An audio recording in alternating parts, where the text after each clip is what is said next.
Okay, hello everyone. My name is Michael Maza, and I'm going to be talking about a way to do release planning that is far superior to the standard approach. So let me start off by collecting some information about you guys and giving you the opportunity to share who you are and where you are with us. So if you go to pollev.com/michaeldelam045, you'll see a poll, and the poll asks you, who are you, an Agile coach or Scrum Master, manager, project manager, or program manager, team member, or other. So go ahead and go to that website and fill out the poll, and I'll just show you what it looks like. So it's pollev.com/this, and then you'll see a question sort of like this one. And I'll go ahead and just copy and paste that into the chat if you didn't catch the link. So go to that link, and then we'll just collect information about who's on the line today.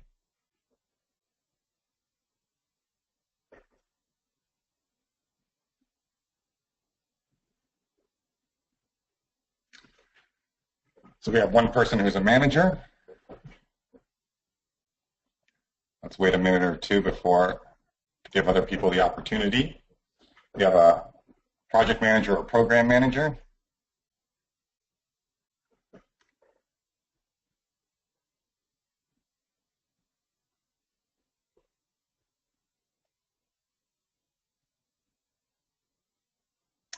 Another project manager or program manager. Good. Okay, so excellent. So as a project manager or program manager, you're probably interested in understanding questions like scope, schedule, and budget. And so the approach that I'm going to be showing here today is the best approach I know to get a good read on those items, and it's clearly better than what people typically do in an Agile environment. Here's the next question. Where are you in your Agile journey? You haven't started, you've just started 0 to 6 months in, you're taking off 6 to 12 months, you're in the golden years, 1 to 2 years in, or you're mature, 2 to plus years. So if you're on that web page, you should have just seen the poll switch to that. You just started. Okay, haven't started yet. So those are great places to be, because what that means is that you probably don't have to unlearn bad habits. One of the things that I've seen is that people start doing it in a way that is the standard way, and they teach the organization, here's what Agile folks mean by planning, and then they learn about the shortcomings of the standard approach, and then it takes some time to unlearn it. We will cover the standard approach just so that everyone is on the same page, and then we'll go into the advanced technique Monte Carlo planning. How big is your company? 1-person company, 2 to 10 people, 11 to 100 people, 101 to 1,000, and so forth. So again, you should have seen the poll just change.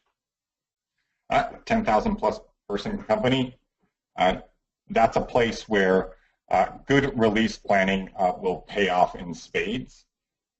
Team level planning is more or less well covered by standard approaches, but as soon as you get above the team level, program level, project level, multi-team level, the standard approaches break down and you need something a lot more powerful. And then what words would you use to describe release planning in your organization today? Just type in a response and it'll show up here.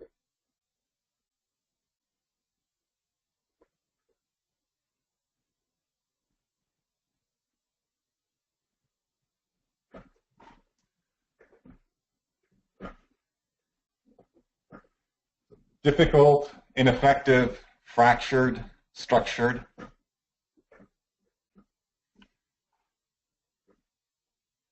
Great words to describe release planning as you see it today. And final question, what do you want to get out of release planning? So if you could get anything you wanted, would you want visibility, risks, time, schedule, cost, dependencies, stakeholder alignment?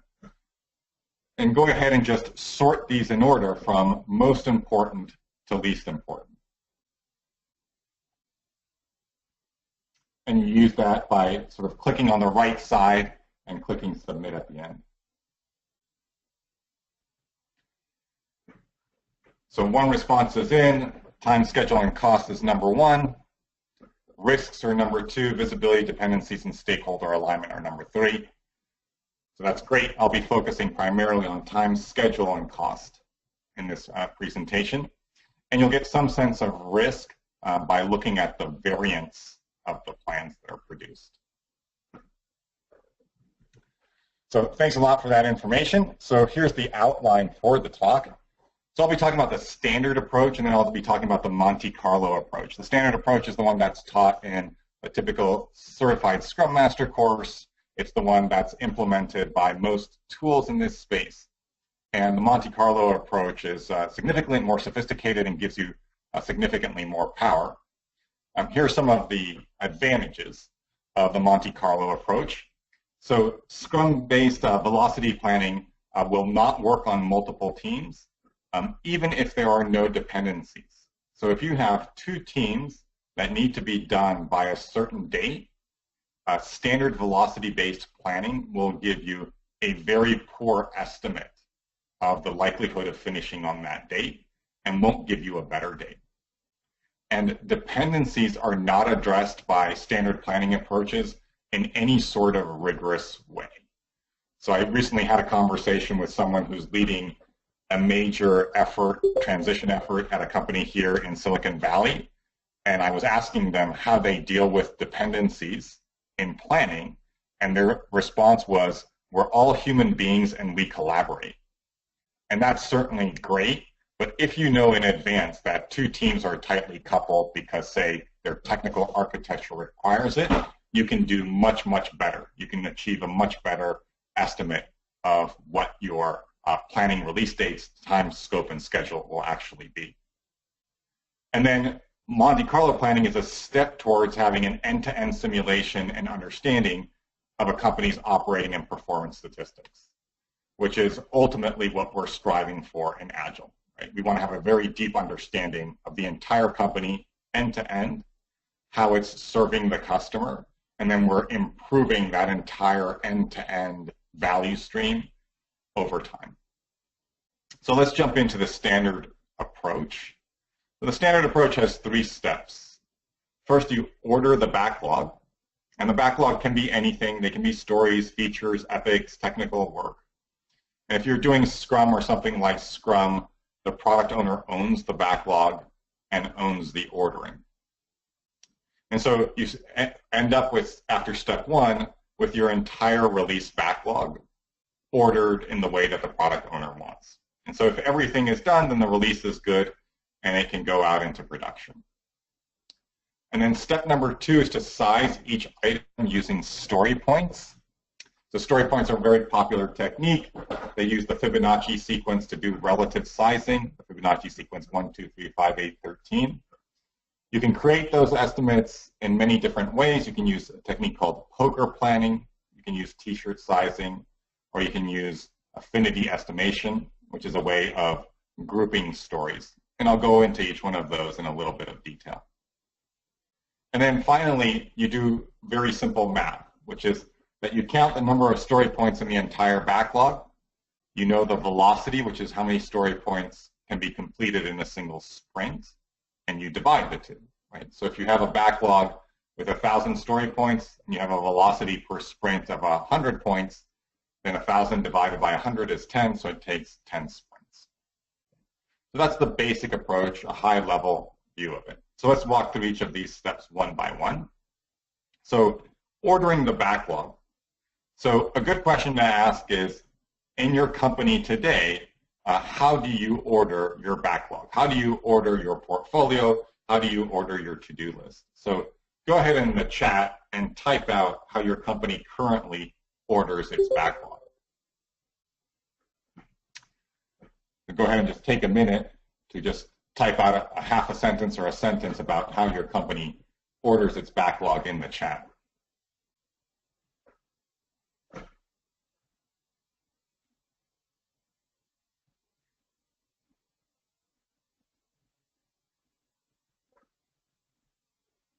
Okay, so there's a discussion with the Scrum team.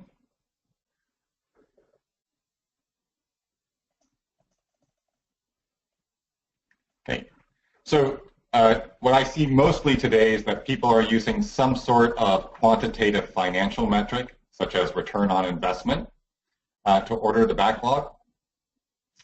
Tanya says that you ask the stakeholders to prioritize. That's a great way. Often there's some sort of voting mechanism so you can trade off stakeholder desires against each other. What I see companies in Silicon Valley and companies that are increasing their agility doing is using an approach called hypothesis-driven development, in which they actually go out to the paying customer and they validate the value of the items in the backlog. So it's no longer based on an opinion that someone inside of the company has. It's based on customer action. Right? So there's a fundamental difference between a VP inside of the company saying, do this and this and this, and taking each of those and running a little experiment with an actual paying customer and understanding what the customer is going to do with that feature. Are they going to buy it? Are they going to use it? Do they have value? So whenever you can get closer to the customer, right, get outside of the building, that's typically a good idea. And what people find repeatedly is that when they go outside of the building and they actually talk to a customer, instead of talking to people inside of the company, they discover that a lot of the things that they were planning on doing are not actually valued by the customer. So I've seen that in essentially every single case in which I've worked with a company on ordering their backlog. And so when you don't do this, then you get this standard result that you've probably heard many, many times, which is that something like 2/3 of the features are not used or rarely used. So if you simply go to the customer and validate that a feature is going to be used and useful for the customer, you actually immediately triple your speed because you get rid of the 2/3 of the items on your backlog which have no value. Now, it's very difficult and expensive to do. I often find companies that say, we're not closely connected to our customers. Going and talking to our customers is actually very difficult. And so that's an opportunity for improvement. Okay, but if you're just starting out here, just go ahead and use whatever your company's definition of value is. So something like return on investment is a popular definition of value, and you'd order the backlog using that technique. Okay, then the second thing you do is that you size or estimate each item. So you have these items on your backlog, and they can be anything, as I said before. They can be epics, they can be stories, they can be features, they can be technical work. So one way to do that is using poker planning. And so basically you give everyone these cards, 1, 2, 3, 5, 8, 13. The product owner discusses the item, and then everyone shows a card. And you have a little bit of a discussion if there's a disagreement, and you finally converge on a single answer, and that's the size of that item. So the benefit of this approach is that it's extremely well known. It's taught just about everywhere. And this is, for Scrum teams, the most common practice for doing sprint planning. The disadvantage, however, is that when you're doing release planning, you're sizing many, many more items. For example, if you have 10 sprints inside of your release, you're sizing now 10 times as many items. So if it takes you 2 hours to do the standard sprint planning meeting, now it might take 20 hours to do release planning. So that's a lot of time. Another issue is that it's difficult to do in distributed environments. Right? This is very easy to do when everyone is in a room, but it's very difficult to do when you're distributed. But there are tools that will help. I'll show you an example of such a tool. Here's planningpoker.com. And the way planningpoker.com works is that everyone on the team or everyone who's doing sizing signs on to it. And then the product owner types in a short description of the backlog item, and then everyone on their computer screen clicks the card. And so this is a way to do distributed poker planning if that's something that you want to do. A second approach is t-shirt sizing. And so here you shrink it down to something like small, medium, large, extra large, and you estimate using each PBI. The benefit of this is that it's fast. It's faster than poker planning. The disadvantage is that eventually you need to do a calculation. You need to divide the number of backlog items, backlog points by the velocity. And so the question is, how do you get from a t-shirt sized release backlog to points?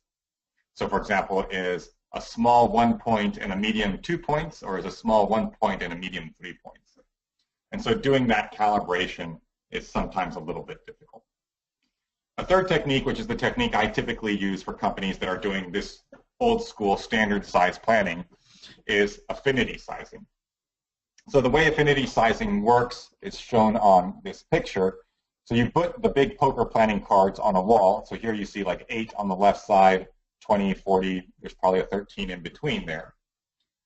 And then for each item on the backlog, one person on the team reads it out loud, right? So a developer, and then asks the product owner questions about that item for no more than 1 minute. Okay? So this is just a single person on the team sizing it after a 1 minute discussion with the product owner. And then they take that sticky, that yellow sticky, and they just put it up on the wall next to the number that they think it's the right size. So if it's a 20, they put it next to 20. If it's an 8, they put it next to an 8. So you do that for all of the items on the backlog. You basically go around the team. So one person does the first product backlog item, the next developer does the next backlog item. And then once you've gone through the entire team, you go again through the entire team, and you keep doing that until you have the entire product backlog sized.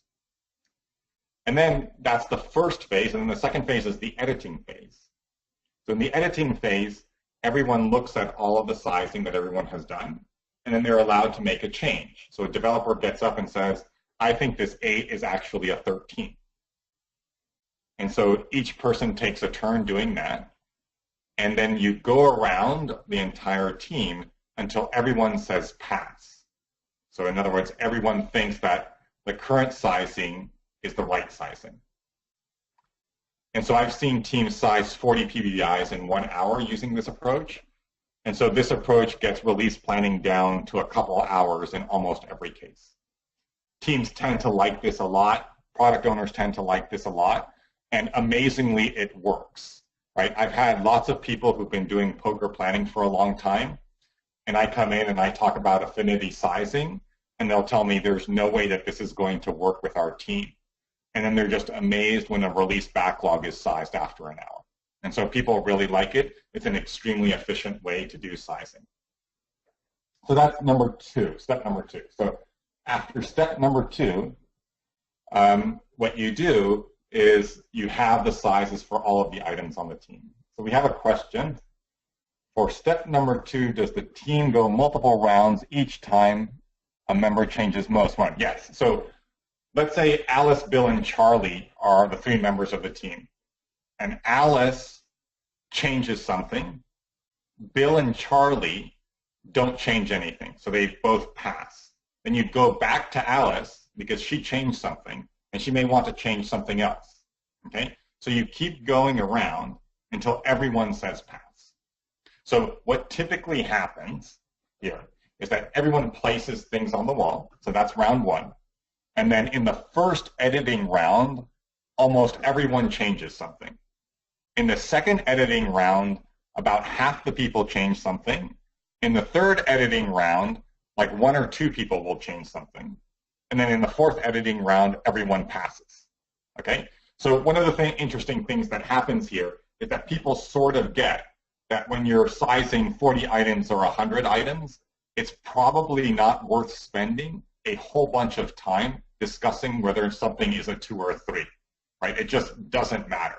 And when you see all of your teammates passing, and you're the only one who's making these edits from 2 to 3, after a while you decide, jeepers, let's go on to the next item.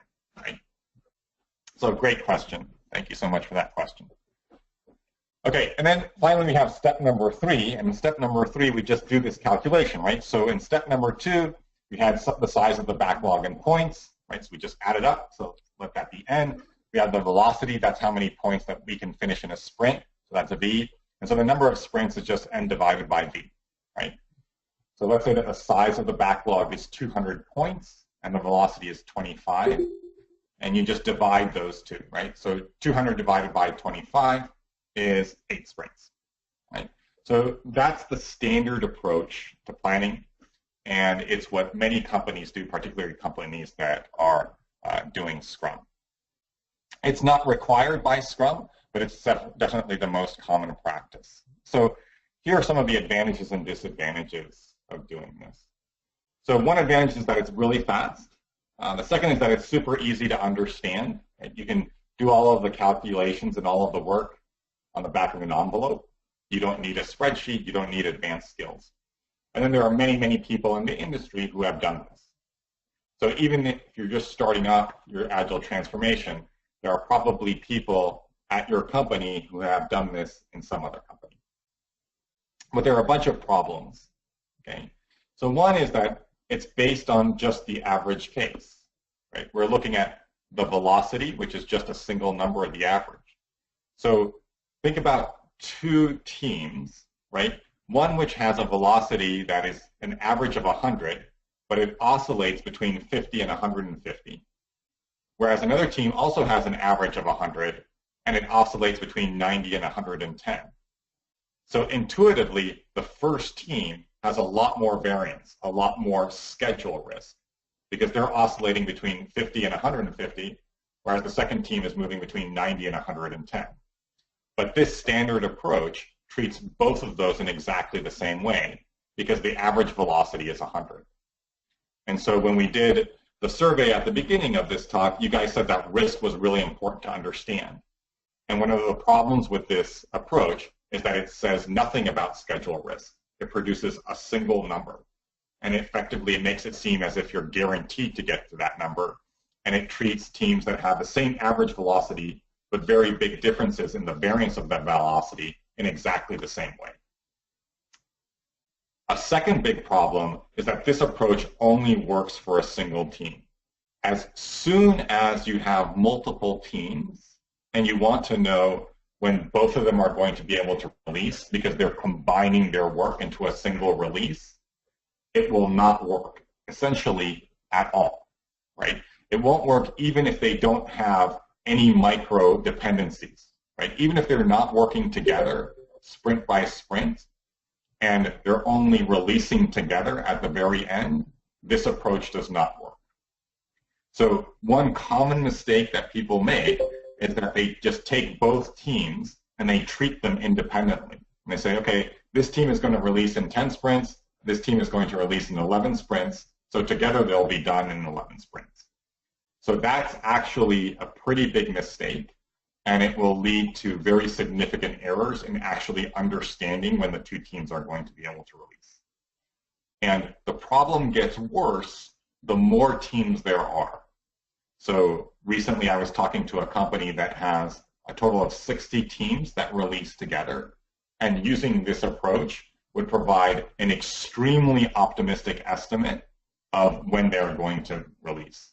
So you would get an estimate using this approach, and say 90% of the time, 99% of the time, you would miss that date. So what's the better way to do this? So the better way to do this is called Monte Carlo. So Monte Carlo is a very sophisticated statistical technique which uses the idea of repeatedly sampling historical data to create the full probability distribution. So you will now know the exact probability that cost, time, and budget will be on schedule, and you'll understand everything about the entire distribution. So you'll know the probability that you'll release on any particular date. You'll know the probability that the budget will be ahead by 5% or 10% or 20% or behind. You'll know what the chances are of releasing between two dates. You'll know what the chances are that the full scope will be completed by a certain date, right? So it's a much more powerful approach. It's much more sophisticated, and therefore it's much harder. So there are no standard Agile tools that do this. And so when I do it in simple cases, I use an Excel spreadsheet and I program it in a particular way. And when it's more sophisticated, I actually have to write code. Okay? So much more powerful, but much harder. So I'll give you some examples here. So the key thing that we're doing here is improving decision making. So when we give executives bad information, right, they make bad decisions, they make bad trade-off decisions. And so I recently published an article in Forbes talking about decision-making strategies in Agile. And so as you move beyond the team level, Agile is largely about improving decision-making. So what do executives do the entire day? They make decisions. And so if we as Agile coaches, as project managers, are providing bad information, right? Like we do an average case analysis and we have no understanding of the variance, for example, then they're going to make bad decisions and we're going to have bad results, right? So Monte Carlo gives everyone better decisions because they have better information, more accurate and more precise information, right? So that's the end game, and that's the great value of Monte Carlo planning. So here's a very, very simple example. So in this case, we're going to model a team that has a velocity of 100 plus or minus 20 points. Okay? So they range in velocity between 80 and 100. And we want to know what their average velocity will be over 6 sprints. They have 2-week sprints. So 2-week sprints, 6 iterations means a 12-week release, which is pretty standard, a quarterly release at some companies. Okay? And so the average case approach will say, we have 100 points per sprint, so we're going to be done with 600 points after those 6 sprints. But of course, since the velocity is varying between 80 and 120, that's not always going to be true. In fact, approximately 50% of the time, we're going to finish fewer than 600 points in that sprint. And the question is, how bad can it get? And so what Monte Carlo in this particular situation shows is that there is a 10% chance that we will be 8% below. And so here's how you read this chart. So this chart says here over in 92 that 2 out of 20 examples result in an average velocity of 92. So 2 out of 20 is 10%. That's how we get the probability of 10%. And of course, 92 is 8% less than 100. So now we go to the product owner and say, you realize that in this release, there's a decent chance, there's a 10% chance that we're going to miss scope by 8%. So the bottom of your backlog, the bottom 8% of your backlog is not going to get done. What do you think about that? And so the product owner might say that's a disaster, or a stakeholder might say that's a disaster, in which case we need to make a change. Or the product owner may actually say, that's totally fine and we'll still release. In which case we now know that the bottom 8% of the backlog is optional, in which case we could release as soon as we're done, even if we're hitting a velocity of 100, which means that we could release earlier, because what we've discovered through this conversation is that the bottom 8% of the backlog is not actually necessary. And so notice that this is not a conversation that could take place using the standard approach, because the standard approach simply says 6 iterations, 100 points per iteration, you're going to be done with 600 points. So you don't discover this critical fact. And that's just for a single team. And things become much more interesting and much more complicated when you have multiple teams. So let's do a couple of examples. So here we have 2 parallel teams. And the 2 parallel teams also have a velocity of 100 plus or minus 20. And both teams need to complete 600 points for the release to take place, right?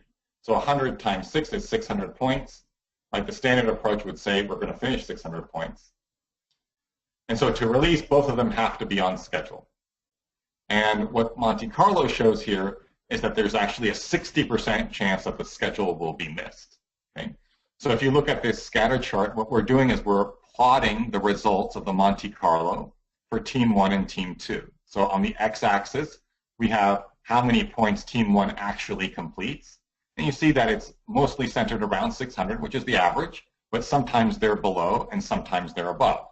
Now, whenever this team is below 600, that means that we missed the release, right? So that's this cut line, right?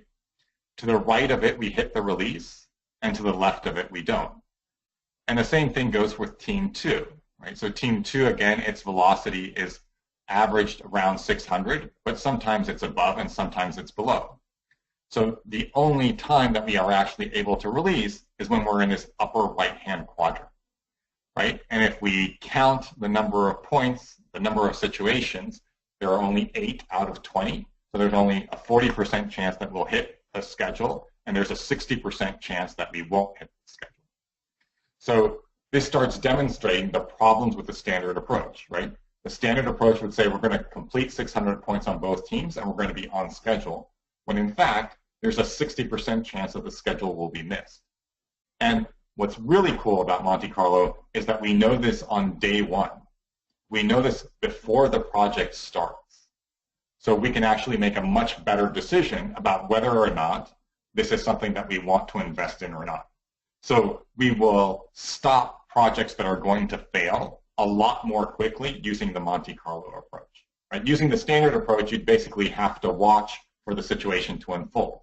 You'd have to wait for several iterations and then see that the team is not actually finishing 100 story points per sprint, and then make the decision. So you spend a lot of money before you can actually finish up the project or cancel the project or make some major strategic decision about how the project will go. Now, two parallel teams shows the power of Monte Carlo, but of course the typical situation is actually much more sophisticated. And I've done simulations with 50+ teams that lead to completely counterintuitive results. So I'll just give you an example of something that's a little bit more complicated, just to give you some sense of the power of the Monte Carlo technique. So here's a typical situation at a company that's transitioning to Agile, right? So they have a little bit of waterfall still, and they have a development team, say a Scrum team, that's running along and doing sprints, but at the end of it, they have sort of a different phase that's called business acceptance. So the development team drops some code into a particular area, and then the business sort of pounds on it and sees if they actually want to release, okay? So this is quite standard, and this is a pretty simple situation, just two teams, and both teams have to be ready and get through business acceptance before release. Once again, we have a velocity of 100 plus or minus 20. One piece of good news is that we've learned from the previous simulation that we are not going to finish 600 points very often, so this time we only need to finish 575 points. So if we're below our average velocity, that's okay. And business acceptance finishes within 1 week with a 95% probability and within 2 weeks with 100% probability. So this is a planned 13-week effort, so we'll do 6 iterations as we did previously, and then we'll spend 1 week in business acceptance, okay? And the question here is, when will we know that the project is late, okay? So what I want to do here is I want to compare the Monte Carlo approach with standard approaches, okay? So what you'll typically do in a standard approach is that you'll make some assumption about what the future velocity will be. And then you'll base your estimate about whether or not you're late based on that assumption. So under the best case assumption, we'll finish, say, sprint 1 and we'll be a little bit behind, but then we'll say, look, guys, we can go from 80 to 120 points per sprint, and we're going to make the best case assumption that we're going to hit 120 points every sprint. And then you ask, are we going to be late? And if you are going to be late, you report it, and if you're not, you say, we're green. The average case assumption is that our projected velocity will be 100 points, right? And the worst case assumption is that we're going to project the velocity to be 95 points. So the question we're asking is, which of these assumptions will be sort of like Monte Carlo, right? Which one will tell us that we have some risk of failure, right? And we'll compare the Monte Carlo results to each of these assumptions. So let me start off by asking the question, right? You guys have this situation, right? Two teams, they have an average velocity of 100, but it could be as low as 80, as high as 120. They have to finish 575 points, and they have to go through this business acceptance. What do you think the chances are that this entire project is going to release on schedule in 13 weeks? So just go ahead and type in your answer in the chat. What's the percentage chance?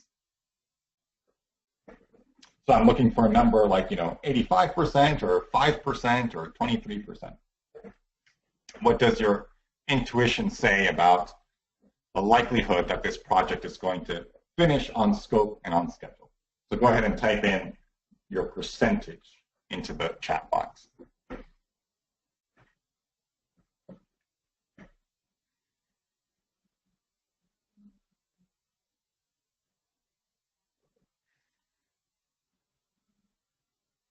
Okay, so what I'm seeing here is that this situation is a challenging enough situation that it's hard to get an answer, right? So let's look at what the data shows. So on the next sheet, what we have is what the best case, average case, and worst case assumptions will tell us. So the right answer here is at the right-hand side. So in this situation, there's a 45% chance that this project will finish on time. So you can just see from that answer that the standard planning approach is never going to give you that answer, right? The standard planning approach doesn't produce a probability of success. But what this chart also shows is that if you use standard Agile techniques, standard project planning techniques, and you look at best case, average case, and worst case, all of those approaches are way off the right answer until you're well into the project and you've spent a lot of money on something that is likely to fail. So if we look at the best case and you run the best case assumption, after iteration 1, iteration 2, iteration 3, iteration 4, it's telling you that there's a 100% chance that the project will finish on time. So that's the blue line. In iteration 5, it drops to 90%, but it isn't until iteration 6 that we get down to 50%, right? Somewhere close to the actual answer of 45%. So that's a terrible result, right? Iteration 6 is 12 weeks into a 13-week project, and so understanding that a project is going to be late 12 weeks into a 13-week project is not any good. But how about the average case? So the average case is a little bit better. It's still telling us that after iteration 2, there's a 100% chance that we're going to finish on time. So that's 4 weeks into a 13-week project. I'm looking at the red line. And then finally, in iteration 3, it plunges down to 65%. So after iteration 3, that's 6 weeks into a 13-week project. So that's better than the best case, right? But still, we're 6 weeks into a 13-week project before we discover that there's a significant risk. And so we say, look, clearly the best case is nutty. No one's going to assume the best case. And if we say the average case, right, sometimes we want to be a little bit pessimistic. We want to be a little bit conservative. So we're going to do the worst case. So the worst case is just that we're going to perform at 95 points per sprint, which is just slightly under our average of 100. But what happens there? What happens there is that the worst case actually grossly underestimates the probability of success. So it starts off by saying that we have a 25% chance of success after iteration 1. It goes down to 15%. So what that would mean is, since the actual answer is 45%, is that you would be very, very likely to actually cancel the project or make a major strategic change if you make the worst case assumption. So the bottom line here is that the results are not intuitive, and there is no simple way to approximate the Monte Carlo results using the straight line standard assumption of a certain number of points per sprint. And so, of course, what Monte Carlo does is that it gives you the actual answer of 45% before you even start the project. So over here on the left side of the chart, you would actually have 45%. So you would know the exact percentage at the very start of the project. So when I say that Monte Carlo gives you radically better information so you can make better decisions, this is a great illustration. You have best case and average case telling you it's 100% likely at the beginning. You have worst case telling you it's 25% when the actual answer is 45%. So here are my experiences using the Monte Carlo approach. In 2009, I was consulting at a company called Carbonite. It was less than a year away from the IPO, and they were going to release a small business product. So Carbonite builds a backup solution, and they were doing backups of consumers, individuals with PCs at their homes. And they were going to release a small business product that had significant margin and was going to drive revenue for their first quarter of the IPO. And they wanted to know when the release would take place. So this was a complicated project, right? It involved something like 80 people total, right? So the approach of estimating using story points would not have worked at all here. So we used the Monte Carlo approach. I worked with the VP of engineering to address risks, and the company released on time, and the CTO and founder said this is the first time in the company's history that a product has been released on time. So that illustrates the power of the Monte Carlo approach. And then another example, another case study, I was working at a large bank, consulting at a large bank in 2014, and they had an expected release date for a large digital transformation project. And I calculated the probability of releasing on time and discovered that it was very small, right? So the standard approach was saying that they were going to hit the date, but the Monte Carlo approach said that the chances was about 10%. But amazingly, the product was released on time, according to the company. But it actually turned out that the product was feature complete, but the infrastructure was not ready. Their cloud infrastructure was not ready. So the product was actually not released on time and not released until 6 months later. Right? So in a typical planning approach, combining what product development is doing and what infrastructure is doing is impossible. Right? You can do it, but you get results that are actually incorrect. Whereas the Monte Carlo approach was able to correctly model the situation and give a good estimate. So here's the final word on Monte Carlo, and then I'll take questions. So it's a great approach, and the big disadvantage is that it is technically sophisticated and difficult to do. So very few Agile coaches are familiar with it. The second challenge is that communicating the results to the executives requires some education, right? Executives are not accustomed to looking at probability distributions. And so typically you'll need to simplify it and say something like, there's a 95% chance that we'll release by this date. Now, if you want to do something that's sort of in between the standard approach and the Monte Carlo approach, always use ranges.